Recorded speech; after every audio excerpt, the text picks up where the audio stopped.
Это продолжение серии видео о том, как научиться получать помощь Вселенной. Ссылка на этот плейлист есть в описании. Выполняя прошлую практику, вы постигли двойственность своего существа.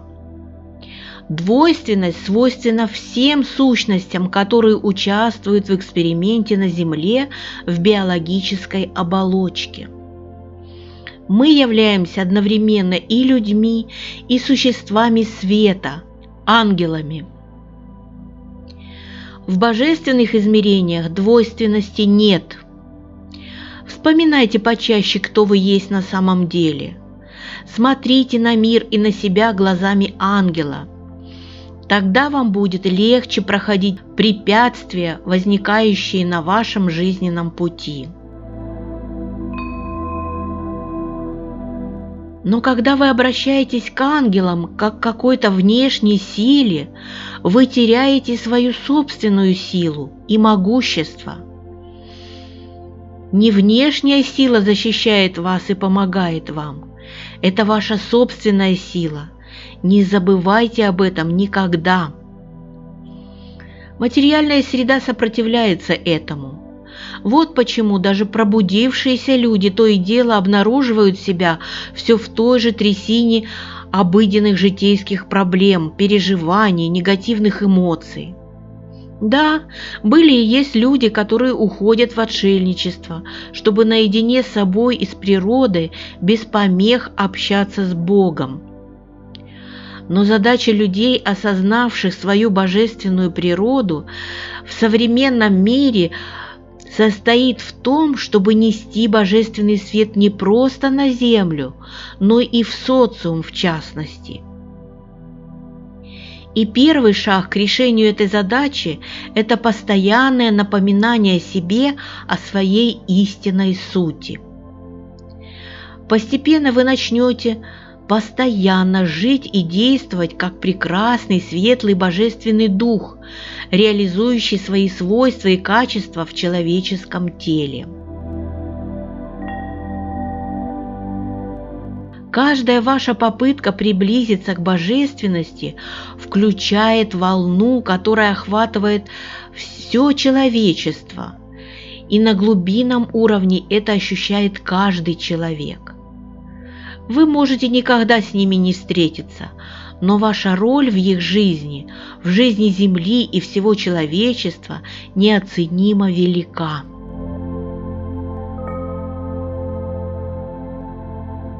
Мы начинаем получать подлинное удовольствие от жизни, открывая в себе истинную суть. Для духа все перипетии человеческой жизни представляют собой лишь интересную игру, которая к тому же способствует выполнению основной задачи – трансформировать земные энергии в божественные, светлые, высокочастотные. Если же вы забываете о том, что пришли на Землю играть, то начинаете страдать вместо того, чтобы получать удовольствие, и отвлекаетесь от нашей основной задачи. Нужно постоянно возвращать себя к свойственному духу восприятию мира и всего, что происходит вокруг вас. Тогда вы начнете видеть истинную суть всех земных событий. И только тогда вы сможете менять реальность к лучшему. Став объектом игры, мир оказывается подвластен вам. Стоит только выйти из состояния жертвы, зависимой от обстоятельств, вспомнить и не забывать, кем вы являетесь на самом деле, хоть и окружающее постоянно мешает вам об этом помнить. Следующее упражнение для того, чтобы вы вспомнили, как относится к миру дух. Почувствуйте за своей спиной прекрасное существо света, ваш дух. Он может представляться вам в любом приятном для вас облике. Он намного больше вас и является одним целым с единой творческой силой Вселенной, с Богом. Дух обнимает вас, обволакивает, и вы чувствуете в себе его тепло и любовь. Вы чувствуете себя единым с Духом. И теперь вы видите мир таким, каким его видит Дух. Путешествие на Землю для Духа, живущего в вечности и бесконечности, воспринимается как один яркий миг. Он хочет собрать как можно больше разных впечатлений за этот миг. Вы помните, как, будучи туристом в какой-нибудь новой для вас стране, когда время путешествия ограничено, вы старались получить как можно больше впечатлений.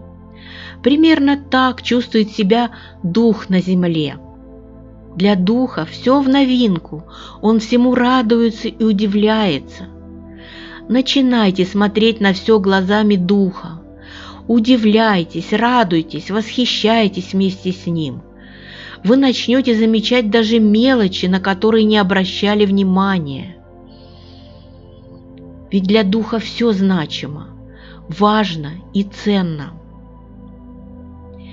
Проживите хотя бы один день, глядя на мир глазами Духа, и вы заметите, что ваша жизнь мгновенно обрела новое качество, стала более насыщенной, яркой, радостной, и мир будто заиграл новыми красками. Здесь на Земле есть два направления движения ангелов, которые пришли сюда для эксперимента. Первое направление – погружение все глубже и глубже в низкие частоты, в зависимость от обстоятельств материального мира. Второе направление – выход вверх, вспоминание, осознание своей истинной сути.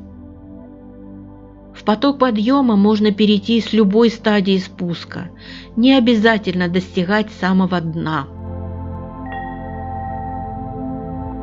Смотрите на этот мир как можно чаще глазами Духа, и вы начнете чувствовать, что божественная природа человека – это не какая-то абстрактная идея. Открывая в себе божественность, вы просыпаетесь ото сна на всех уровнях своего существа. Изменяется все – сознание, эмоции, намерения, восприятие жизни, изменяется на клеточном уровне и тело.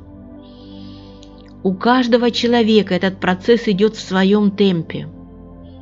Не форсируйте события, не прилагайте усилий, чувствуйте себя. Чем меньше усилий, чем больше легкости, игры, тем ближе вы к цели. Вы прежде всего дух, а дух не напрягается. Играйте, парите, получайте удовольствие от жизни. Так вы уже выполняете свою работу на земле.